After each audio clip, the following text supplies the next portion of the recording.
साल 2024 में Kolkata police station ने एक बहुत ही अलग किस्म की कहानी हमारे सामने लाई थी।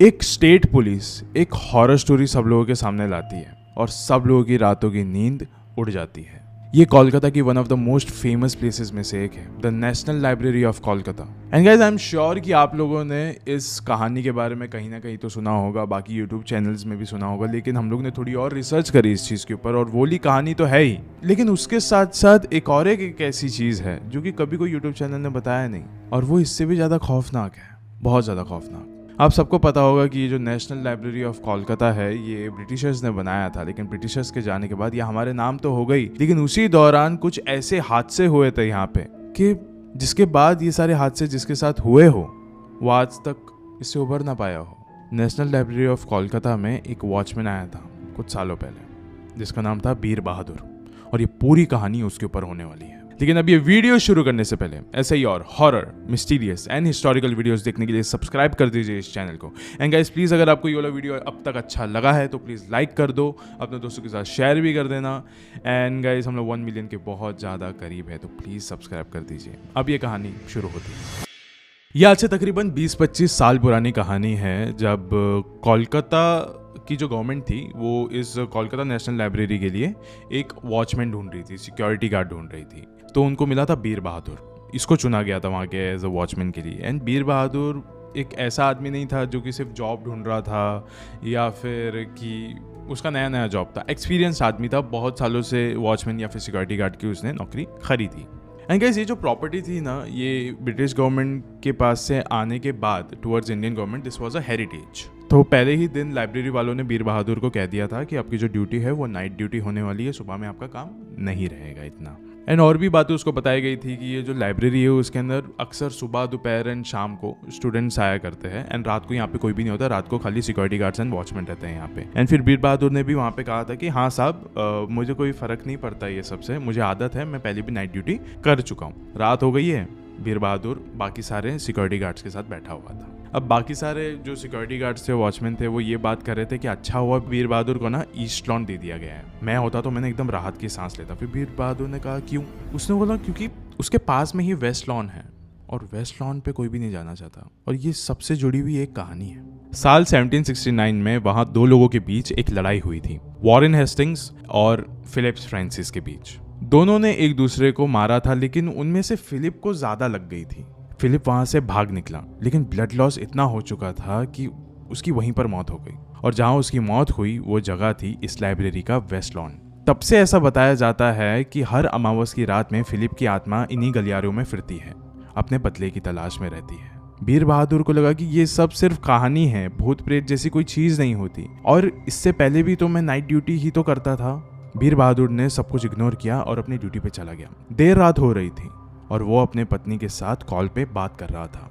वो बता रहा था कि कैसे ये जगह बड़ी है और कैसे आज उसके साथ वालों ने उसे डराया था। तभी उसकी पत्नी ने कहा कि मेरी भी कुछ रिश्तेदार वहीं के हैं और उनका भी कुछ ऐसा ही कहना है।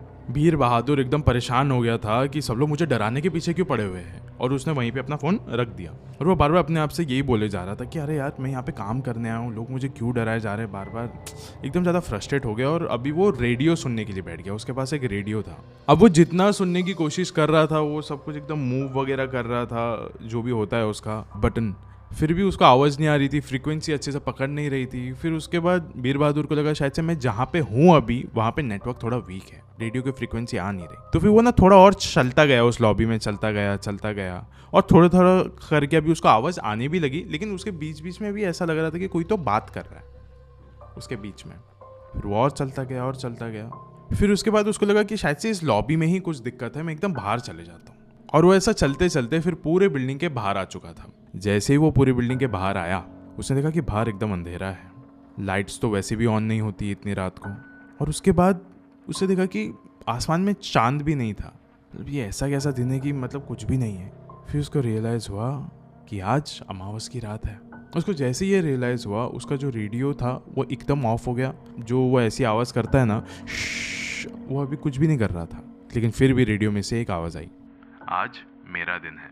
बीर बहादुर के हाथ से अभी वो वाला रेडियो नीचे गिर चुका था और जैसे ही उसने पीछे पलट के देखा वहां पे लिखा हुआ था वेस्ट लॉन। एंड वो तभी कुछ कुछ बातें समझ रहा था कि ये जो भी चीजें थी ना वो एक कहानी नहीं थी, वो असल में यहाँ का एक इतिहास है। और शायद से ये जो वेस्ट लॉन है ये वही जगह है जहाँ पे फिलिप की असलियत में मौत हुई थी। एंड उसके बाद यही सब सोचते सोचते वो जा रहा था कि उसके दोस्तों ने जो भी बातें बोली थी वो एक इतिहास है, वो एक इतिहास समझ के सब कुछ कह रहे थे। उसी समय उसको वेस्ट लॉन के आसपास ही एक पालकी दिखी। उसने बोला इतनी रात में यहाँ पे एक पालकी, ये कैसे हो सकता है? फिर वो पालकी देखने के बाद वो उसके आगे गया और उसने देखा कि उस पर एक चालक भी बैठा हुआ था जो उसको चलाता है उस पालकी को। उसको जाके बोला कि भाई यहाँ पे ऐसा गाड़ी लगाना अलाउड नहीं है, ये जो भी है आपकी ये एकदम पुरानी सी चीज़ यहाँ पे आपको नहीं रखना चाहिए इसको। उस चालक ने कुछ भी कहा नहीं, बस वो ऐसे ही खड़ा था। फिर उसने बोला शायद से इस पालकी के अंदर कोई हो, वो मुझसे शायद से बात कर पाए। उसने देखा कि पालकी के ऊपर एक चादर या फिर एक कपड़ा जैसा रखा हुआ था, एकदम पतला सा। उसने अंदर झांकने की कोशिश कर रहा है, कुछ दिख नहीं रहा है। फिर उसने देखा अचानक से ना उस पालकी के अंदर से एक हाथ बाहर आया जो कि पूरा खून से लथपथ था और उसके हाथ से खून भी टपक रहा था। उसने जैसे ही पर्दा खोला, अंदर देखा तो एक आदमी है जो लेटा हुआ है उस पालकी में और उसके शरीर में गोलियां लगी है। वो वहां से भागते हुए चिल्लाते हुए गया, एकदम चिल्लाते हुए। उसे ऐसा लग रहा था कि शायद से वो किसी के तो सपने में है, लेकिन ये जो भी चीजें हो रही थी वो कोई सपना नहीं, हकीकत था। दौड़ते हुए वो भी लाइब्रेरी के अंदर आ चुका था। उसका दिल बहुत ही ज्यादा तेजी से अब धड़क रहा था, लेकिन एकदम बेचैनी सी हो रही थी उसको।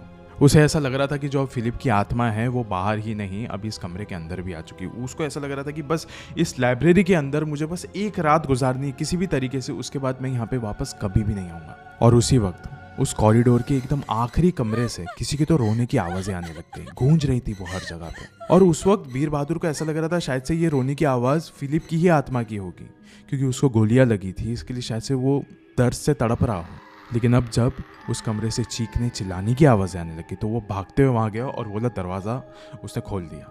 और उसने देखा अंदर और कुछ नहीं था, बस कुछ टेबल्स रखे हुए थे, कुछ चेयर्स रखे हुए थे जहाँ पे जो बच्चे वो लोग आके यहाँ पे पढ़ाई करते हैं, बस वही।